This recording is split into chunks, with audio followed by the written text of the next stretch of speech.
클릭 감사합니다. 삼테크TV 김선프입니다. 만나서 반갑습니다. 이번 시간은 한국 최악의 시나리오 현실화되나, 제조 패닉, 중소기업 들도산, 쏟아지는 공장 경매, 반값도 못 받아, 임대차 3법은 물론 전세값도 국가가 통제한다, 정한다, 부자는 떠나고 가난뱅이만 득실되는 대한민국의 운명, 패망의 상징 베네수엘라가 눈앞에 보인다 라는 주제로 말씀을 나눠보도록 하겠습니다. 먼저 신문 헤드라인 보고 말씀을 나누도록 하겠습니다. 자, 매물 내놔도 반의 반값도 못 받아, 눈물의 폐업 세일. 자, 불황 거미줄에 숨막혀 공장 경매 물건 쏟아진다. 문 닫은 공장들 속속 경매로 가격 낮춰도 사는 사람이 없다. 이어 국가가 임대료 정하는 표준 임대료제 추진. 임대차 3법 통과되면 갑과 을이 바뀐다. 갈등 기우는 규제. 상속세 폭탄 무서워서 부자들이 떠난다.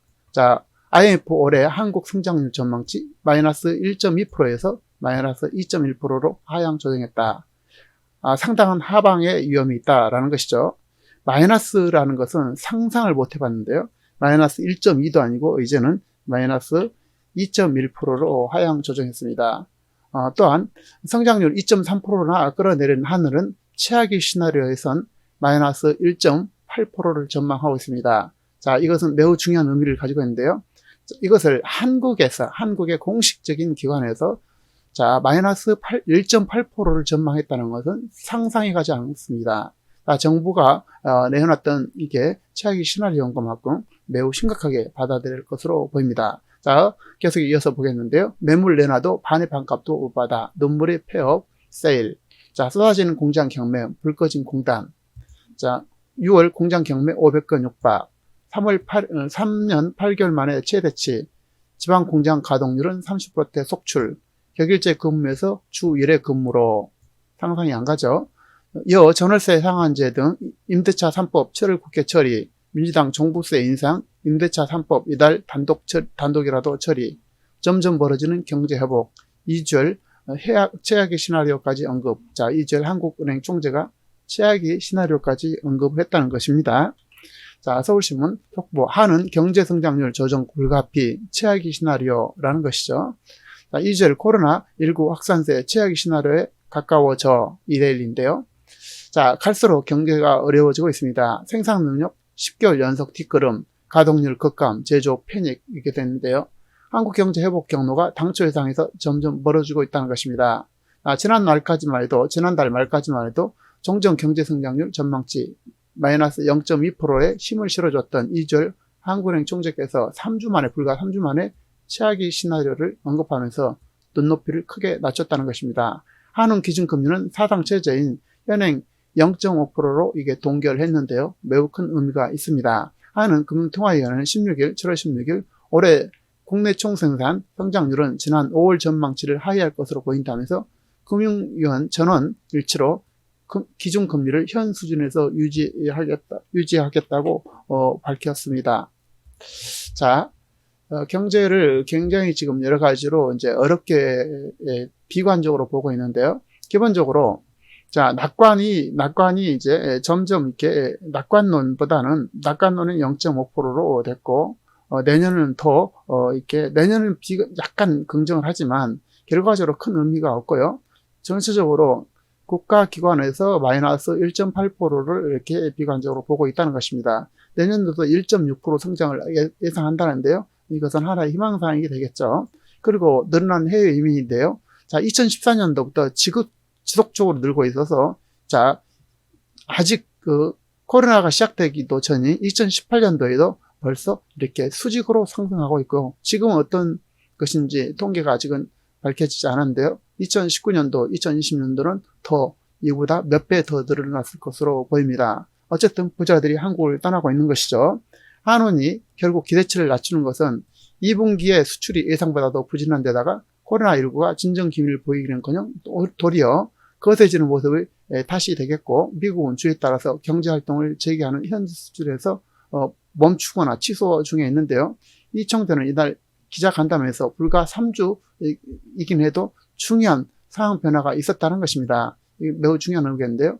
자, 3주 만에 불과 21일 만에 중요한 상황 변화가 있었다. 수출 감소폭이 예상했던 것보다 대단히 컸고 곧바로 2분기 성장 전망치를 5월보다 낮추는 결과를 초래했다고 설명했습니다. 수출은 동년 대비 각각 20% 넘게 감소한 지난 4월, 5월에 이어서 지난달에도 10.9% 줄면서 2분기 전체로는 20.3% 감소했습니다. 당초 한은 상반기 성장률을 마이너스 0.5% 예상하면서 2분기는 마이너스 2%를 밑돌 것으로 추정했고 이총재는 이들 수치가 더 낮아질 것이라고 예고한 셈인데요. 그나마 사정이 나왔던 올해 1분기보다도 훨씬 더 낮아지는 전망을 내놓고 있는 것입니다. 자, 금리위기 때는 2008년 4분기 마이너스 3.3% 이후 최저치가 되겠고 모든 기록을 다 갈아치우고 있는 것이죠. 이총재는 7월 2주가 흘렀지만 코로나 확산세는 오히려 가속화되고 있다면서 워스트 최악의 시나리오로 가는 것이 아닌가라는 우려가 들 정도로 진정되고 있지 않다는 것입니다. 한은이 지난 5월 경제성장 전망치를 최악을 가정해서 산출한 것은 마이너스 1.8%였는데요. 외환위기 여파로 마이너스 5.1%를 기록한 1998년 이후 22년 만에 최악의 역성장을 기록할 가능성이 그만큼 높아졌다는 의미가 되겠습니다. 자, IMF도 이제 올해 한국의 경제 성장률을 마이너스 2.1%로 전망했는데요. 한편 국제통화기금은 6월 24일 올해 한국의 국내 총생산 성장률을 마이너스 2.1%로 전망했습니다. 지난 4월에 발표한 전망치 1.2%에 비해서 0.9%포인트를 하향 조정했는데요. IMF 전망대로라는 올해 한국 경제는 IMF 외환위기에 발생한 1998년 마이너스 5.1% 이후 22년 만에 마이너스 성장을 기록하게 될 것으로 보이는데요. IMF는 내년의 성장률도 지난 4월 발표 한 3.4%에 비해서 0.4% 낮은 3%로 전망했습니다. 이것은 하나의 희망사항이 되겠습니다. 내년에도 매우 어려울 것으로 보이는데요. 이 같은 한국 경제 성장 전망치 하향은 코로나 대유행으로 인한 글로벌 경제의 충격이 예상보다 더 심각해지고 있다는 판단이고 IMF는 올해 세계 경제의 성장률을 마이너스 4.9% 전망했습니다. 4월에 마이너스 3%에 비해서 1.9%를 하향 조정한 건데요. 그만큼 세계 경제가 이렇게 꼬꾸라지고 있다라고 예상하면 되겠습니다. 선진국 경제도 마이너스 8%까지 떨어질 거라고 전망했죠. 선진국이 떨어지면 대한민국도 당연히 수출을 먹고 살기 때문에 매우 어려워지겠죠. 자, 전국 산업단지에 불이 꺼지고 있습니다. 제조 현장 가동률은 곤두박치면서 공장을 팔고 폐업하는 업체가 급증하고 있고 대부분 자동차, 조선, 기계 등 핵심 제조업에 소재 부품을 공급하는 업체여서 한국 제조 생태계가 바닥부터 무너지고 있다는 우려가 나오고 있습니다. 자, 지난 7월 15일 대부분 경매 정보업체 지지옥션에 따르면 지난달 공장 및 공장 용지 경매 건수는 492건으로 집계됐고 동월 400건에 대비해서 21.4% 증가했습니다. 월별 경매 건수로는 조선업 구조조정으로 관련된 기자재 업체가 줄도선한 2016년 10월 493건 이후 3년 8개월 만에 최대치가 되겠고 통상 자 여기에 의미가 있는데요. 통상 경매 매물은 사업자가 은행 등 금융회사에 빌린 자금을 갚지 못해서 나오는 것이고 원리금 열채 6 내지 9개월 뒤에 발생합니다. 통상 한 1년 정도 걸리는데요. 자, 지지옥션 선임연구원은 코로나19 사태가 장기화되면서 연말부터 공장 경매 물건이 번물처럼 쏟아질 것이라고 전망했으나 연말은 더 된다는 것이죠. 자, 이것이 어떤 의미를 갖고 있냐면요. 지금 이제 전체적으로 작년 6개월 내지 9개월이니까 통상 1년 걸리거든요. 그러니까 결국은 작년 코로나 훨씬 이전인 작년 12월 이전부터 지금 경매가 급증하고 있다는 것입니다. 근데 이제 여기에다가 우리 2월, 3월 달에 본격적으로 지금까지 계속해서 이제 코로나 사태가 되지 않습니까? 이것이 이게 수직으로 이렇게 상승할 것으로 보입니다. 공장 경매가 대단히 많이 나올 수밖에 없다라는 것이 되겠습니다. 자, 지방에서는 공장 가동률이 50% 미만으로 떨어졌고요. 또 지방 고가 산단 중 50% 미만 업체 가동률은 5월 기준 광양이 32.3%, 대구 35%, 구미 41% 등이 되겠습니다. 격일제 근무에 이어서 주 1일 근무제를 시행하는 업체도 잇따르고 있다는 것입니다. 참 한심한 일이 아닐 수 없죠. 매일매일 근무해도 어려운데 일주일에 한 번만 근무한다는 것은 어떤 일이 벌어지겠습니까? 한 중소기업 전문가는 많은 중소기업이 코로나 관련 정책 자금 지원과 금융권의 만기 연장으로 버티고 있다면서 10월부터 다시 원금과 이자를 갚도록 취한다면 추석 이후 무더기 파산이 이어질 것이라고 우려하고 있습니다. 여기서 잠깐 본다면요. 자, 우리 9월 달까지 이제 연장을 해놨는데 이때 원금과 이자를 갚도록 추진한다는 것인데, 이 중에서 적어도 이자를 갚아야 된다는 것이 은행권의 이제 주장이 되겠는데요. 이자를 갚지 못하면은 이제 무더기 파산으로 이어지겠죠. 그래서 자, 주 하루 돌리며 말라가는 공장들, 공단마다 가동률은 30 내지 40%대, 공장 폐업 매물 속출. 자, 1만 개가 넘는 중소제조업체 밀집한 시야공단 도로변은 공장 매물, 금매, 공장 임대 이런 것들이 연수막이 곳곳에 내걸려 있는데요. 이 공단에서 기계부품업체를 운영하는 박모 대표는 최근 야반 도주하는 사장들도 있다고 말했습니다. 참 야반 도주를 한 사장이 있다는데요. 직원들이 전날 저녁 6시까지 일하고 다음날 출근해 보니까 사장과 기계설비가 없어진 사례가 있다는 설명이 되어 있습니다. 얼마나 비참하겠습니까? 자, 내년에는 시야공단 입주업체 3분의 1가량이 매물로 나올 것이라는 얘기가 흉흉하게 떠돈다고 전하고 있습니다. 참, 야반도주 오랜만에 들어본 얘기죠. 자, 우리 IMF 때 많이 들어본 얘기인데요. 지금 벌써 이런 일이 벌어지고 있다는 것입니다. 자, 국내 제조업인 25,000개가 일접한 시와 반월 남동공단은 개점 휴업인 업체가 상당수고 장기적인 경기 침체가 신종 코로나 바이러스 감염증으로 인해서 전국 55개 국가산업단지에서는 올해 상반기 처분된 공장은 566개에 달하고요. 하지만 잠재 매물은 훨씬 더 많을 것이라는 관측이죠. 대부분 중소기업 사장들은 공장 담보 가치의 70 내지 80% 정도를 은행에서 대출을 받은 데다가 신용대출까지 끌어서 쓴 사례가 대부분이어서 공장도 마음대로 팔 수 없는 상태이기 때문입니다. 버틸 만큼 버티다 결국 폐업 수준을 받는 업체들이 매물이 연말께 쏟아질 것이라는 것이 예상이 나오는 이유가 되겠는데요. 그리고 이제 최소한 우리가 경매로 나오려면 적어도 6개월에서 1년 정도 시간이 필요하기 때문에 연말 이후 본격적으로 경매가 나올 것으로 예상이 되고 있습니다. 이렇게 경매가 집중적으로 늘고 있는데 이것은 그야말로 시작에 지나지 않는다. 지금 시작에 지나지 않는다. 앞으로 급격하게 늘 것이다. 라는 것이 현 예상치가 되겠습니다. 자, 그래서 하루속히 공장이 원활하게 돌아가고 또 국가에서도 기업을 살려주는, 기업이 일하게 하는 모든 혁신적인 조치를 내놔도 시원찮은 방법에, 자, 최저임금 계속 오르고 주 52시간제가 도입되면서 제조업 경쟁력이 사라졌다면서 대표이사 형사처벌까지 대폭 신설되면서 담장이를 걷는 것 같다는 기업인들이 많아졌고 기업인들의 의욕도 꺾이고 있다고 말했는데요. 통계청이 28일 발표한 산업동향에는 기업이 암울한 현실이 그대로 반영됐습니다. 제조업 생산 능력 지수, 사업체의 설비 노동력 등을 감안한 적정 생산 가능한 지수는 10개월 연속 떨어지고 있고 91년 관련 통계를 내기 시작한 이후 처음이 되겠습니다. 모든 것들이 이제 통계를 내기 시작한 최초 이런 역사를 다들 쓰고 있는데요. 제조업 재고율 역시 애한위기 때인 1998년 9월 이후 21년 만에 최고치를 기록했고 생산하는 양을 줄였는데도 그나마도 안 팔려서 창고에 쌓이고 있다는 얘기가 되겠습니다. 제조업 없이는 그야말로 일자리라든지 경제 성장을 꿈을 꿀 수가 없겠죠. 세대 혜택 등 파격적인 인센티브와 규제 완화를 통해서 제조업을 기반을 되살려야 한다라는 것이 나오는 목소리의 배경이 되겠는데요.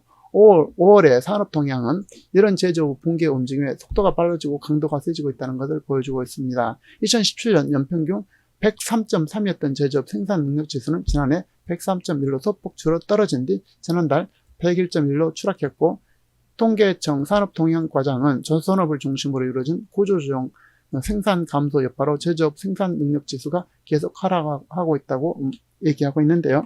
가동률도 또한 마찬가지라는 것입니다. 2016년부터 작년까지 연평균 73 정도를 유지해냈던 제조업의 평균 가동률은 올 들어서 71% 떨어졌고 5월 수치는 지난달보다 1% 하락한 71.7%, 5월 기준으로 애한위기 때인 1998년 66.7% 이후 가장 낮은 수치가 되어 있습니다. 가동률이 떨어지는 건 수출 부진과 내수 침체가 맞물리면서 재고가 쌓인 탓이 되겠고 지난해 105% 안팎이었던 제조업 재고율은 지난해 118.5% 치솟았습니다. 가동률은 떨어지고 재고만 늘은 것이죠. 1998년 9월 122% 이후 최고치가 되겠고 자동차 18.2, 반도체 15.85, 석유정제 12.3, 화학제품 10.7, 기계장비 9.0 등 주요 업체마다 재고가 크게 늘고 있다는 것입니다. 자, 여기서 이제 잠깐 도표를 보면요. 자, 모든 것은 다 떨어지죠. 그렇죠? 모든 것은 다 떨어지는데, 전업, 전 산업 생산량, 설비 투자, 뭐, 소매 판매, 생산 능력 지수, 평균 가동률 할 것 없이 싸그리 다 이렇게 다 떨어지기만 하는데요. 오직 늘게 하나 있습니다. 이거 재고는 늘고 있는 것입니다. 그러니까 참으로 공장들, 또 제조업체들이 어려움이 가중될 수밖에 없겠죠. 고정비는 계속 지출되고요. 자, 국내 투자를 유도하려면 선언적인 어떤 구호가 아니라 실질적인 인센티브와 규제 계획을 내놔야 한다고 전문가들은 입을 모았습니다. 한 대기업 최고 경영자는 수도권 규제를 풀어주고 법인세를 대폭 낮춰도 모자랄 판에 정치권과 정부는 주 50시간제, 하간법, 또 산업안전보건법 등 새로운 규제를 내놓는데 혈안이 돼 있다면서 이대로 가면 제조업 공동화 현상이 심해질 것이라고 우려했습니다. 그야말로 이것은 조심스럽게 얘기할 뿐인데 참으로 이 사람들 입에서 그야말로 욕설이 나올 지경이겠죠. 자, 이렇게 계속해서 이렇게 여러 가지로 규제와 이런 것 통해서 이 한국 사회를 옥죄고 있는데요. 자, 임대차 3법 통과되면 갑을이 바뀌죠. 갈등 키우는 규제인데요. 자, 집주인 입장에서는 전셋값을 올리겠다, 세금 부담 가중하다, 물량 늘리는 것이 당연하다, 또 신혼부부는 출산을 위해서 필요하다. 그런데 세입자 입장에서는 법 통과 전 집 보이지 말고 버티자. 그러니까 이제 이걸 갖다 버티자는 것이죠. 내지 않고. 그리고 종부세 비과 행복한 고민 더 올려야 이제 그 다음에 4050 세대 역차별, 중장년층, 독신 가구 배려도 필요하다. 뭐 이런 식으로 서로 이렇게 서로 대립되는 그런 구조, 갈등을 낳고 있는 것이죠. 그래서 모든 것은 자유 시장 경제에만 있게 되는데 억지로 법을 만들게 되면 당연히 반발이 생기고 시장에 역행하게 되는 것입니다. 전월세 상한제, 신고제 등 담은 임대차 보호 3법이 시행되면 세입자는 무조건 전세 2년 연장이 가능해지기 때문에 나타나는 현상이 되겠고, 이 법이 통과되면 임대 인상 등의 제약이 생기기 때문에 집주인은 어떻게 해서든지 미리 월세 등을 올리려고 하는 것이죠. 정부가 부작용을 충분히 고려하지 않은 채 부동산 대책을 내놓으면 사회 곳곳에서 갈등이 불거지고 있고, 서울 아파트 가격이 지난주까지 54주 연속해서 이렇게 상승하고 있다는 것입니다. 자, 세입자 집주인 간 갈등골이 깊어지는 사례가 잇따르고 있고, 7월 10일 부동산 대책에서는 다주택자에 대한 종합부동산세율이 현행 0.6에서 3.2에서 1.2에서 6% 인상한 등 종부세를 크게 강화했습니다. 집주인은 종부세 등 보유세 부담을 세입자에게 전가하기 위해 전세 보증금이나 월세를 올리고 있고, 전세 물량이 적어서 세입자들이 불리한 상황이지만 임대차 보호 3법이 속도를 내고 있는 것입니다. 더불어민주당 임대차 3법에 이어서 임대료를 국가에서 정하는 표준 임대료 제도도 추진한다는데요. 자, 표준 임대료, 말이 좋아서 그렇지 전세를 국가가 통제하게 국가가 정하겠다는 뜻이 되겠습니다. 앞서 발의한 임대차 3법 역시 7월 안에 밀어붙여서 처리하겠다는 입장이고, 자, 이 같은 내용을 담은 주택자 임대차법 개정안을 대표 발의를 했고, 법안은 시도지사가 시군구를 기준으로 매년 용도, 면적, 구조 등을 고려해서 표준주택을 선정하고 표준 임대료를 선정 공고할 수 있도록 하는 내용을 골자로 하고 있습니다. 임대인과 임차인은 표준 임대를 근거로 대통령이 정하는 범위 내에서 임대를 증감할 수 있다는데요. 한마디로 얘기해서, 자, 자율이 아니라 국가가 전세금까지 또 통제하겠다는 공산주의를 만들겠다는 것입니다. 자, 부동산학과 교수는, 영지대 교수는 지금 근본적으로 주택 공급을 늘려야 다양한 세대와 계층 간의 갈등이 불만이 사라질 수 있다며, 모든 문제가 살고 싶은 집이 부족하기 때문에 생긴 일이라고 강조했습니다. 당연한 얘기죠. 이 말은 너무나 당연한 이야기가 되겠습니다. 모든 것은 통제나 억제가 아니라 자율시장 경제 질서하에서 경쟁력 있는 아파트를 충분한 공급 없이 근본 문제의 해결은 요원하다, 이렇게 말씀드릴 수 있습니다. 자, 최근 언론 보도에 따르면 2018년도 애교부 해외 이주를 신고한 사람은 2,200명으로 지난 2017년보다 820명보다 2.7% 늘었고, 이는 10년 만에 최대치이기도 합니다. 과거에는 자녀 교육을 위해 해외로 떠나는 사람이 30, 40대가 많았는데 지금은 상속을 위해서 이민을 고려한 50대 내지 70대가 많아졌다고 합니다. 해외 이주 신고가 급증한 원인이 되겠습니다. 이것은 이제 2018년도 통계를 지나는데요. 2019년, 2020년 통계 내년으로 갈수록 이것은 기하급수적으로 부자 이민이 늘어날 것으로 보입니다. 자, 이들이 한국을 떠나는 대표적인 이유는 상속세 폭탄이 되겠는데요. 현재 우리나라 개인에게 부과하는 세금 중 가장 높은 것이 상속세인데요. 대를 넘기려는 자산은 불로소득으로 간주해서 최대 50%까지 각종 비용까지 합쳐서 60%가 넘어가죠. 자, 문제는 부동산 자산가들의 공통적인 리스크는 보유 자산은 많지만 현금 유동성이 현격하게 부족한다는 점이 되겠고, 예기치 못한 상속이 발생할 때 상속세 납부를 납부하기 위해서 현금 재원을 마련하지 못해서 선친의 유산을 지키지 못하거나 예상하지 못한 많은 상속세를 납부할 수가 있게 됩니다. 돈은 없는데 자산만 있으면 아무 소용이 없죠. 그래서 재산을 100억을 물려받았는데 세금이 50억 받으면 50억, 예를 들어서 60억이 부른다고 하면 좋다고 생각하지만 실제로는 현금이 없기 때문에 재산 날려가 날릴 수 없는 그런 아주 어려움에 처하게 됩니다. 그래서 힘들고 어렵게 본인이 노력한 것을 정부가 다 상속으로 인해서 다 뺏어버린다면 여기에서 살아남을 사람들이 없다는 것이죠. 당연히 상속세가 낮은 곳으로 떠날 수밖에 없다. 그래서 이민자가 급증할 수밖에 없다라는 것입니다. 참으로 우리는 어려운 시대를 살고 있는데요. 자본주의와 시장을 이길 수 없는데 집권 세력은 주택임대차 보호 3법을 강행하고 전세금도 국가가 정해주는 국가통제사회, 사회주의 공산주의 아르헨티나나 베네수엘라로 가는 직통열차를 탑승한 한국의 모습을 바라보게 되는데요. 결국 부자는 모두 떠나게 되고 가난과 극빈층만 최악의 피해를 받게 될 것이고 중산층은 최하층으로 떨어지게 될 것입니다. 그야말로 혼돈과 아노미 사회가 되겠는데요. 각자 정신을 바짝 차리고 각자 해야 할 일에 집중하고 또 새로운 트렌드와 변화 그리고 대한민국의 올바른 길로 갈 수 있도록 각자 역할, 재능, 소명을 다해야 할 것입니다.